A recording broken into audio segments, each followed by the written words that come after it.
Assalamu alaikum. My name is Dr. Sara Mubashir. I am working at London Aesthetic and Rejuvenation Center. आज हम जिस topic के बारे में बात कर रहे हैं वो है एक्नी स्कार्स।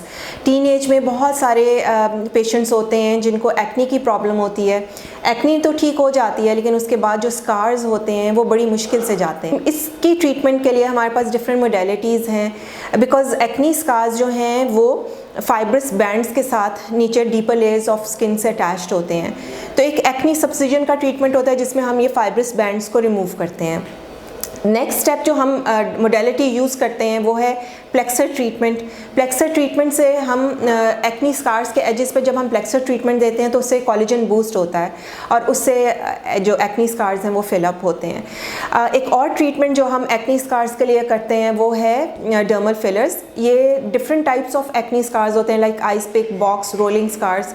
उसको हम असेस करने के बाद आपको बताते हैं कि आपके लिए कौन सा ट्रीटमेंट ज़्यादा सूटेबल होगा। तो उसमें हम जिन को रिक्वायरमेंट होती है उनको हम डर्मल फिलर्स भी सजेस्ट करते हैं। और फाइनली जो सबसे ज़्यादा कॉमनली यूज्ड ट्रीटमेंट है वो है माइक्रो नीडलिंग का ट्रीटमेंट जिससे कोलेजन बिल्डअप होती है। ये ट्रीटमेंट हम तकरीबन वंस अ मंथ करते हैं और नंबर ऑफ़ सेशंस जो हैं वो तकरीबन 4 to 6 होते हैं और इससे आपकी कोलेजन बूस्ट होती है और एक्नी स्कार्स फिलअप होते हैं। और इसके साथ साथ जब एक एक्नी, चूँकि जिन लोगों को एक्नी टेंडेंसी होती है तो उनको एट टाइम्स हम एक्नी का ट्रीटमेंट भी साथ स्टार्ट करवाते हैं ताकि दोबारा से ये एक्नी एग्रीवेट ना हो। और इसका कोई साइड इफ़ेक्ट नहीं है लेकिन जब भी कोई ट्रीटमेंट होता है तो हल्की सी रेडनेस आ सकती है जो टाइम के साथ फेड ऑफ हो जाती है। So I hope you are going to visit our clinic soon and have this treatment done.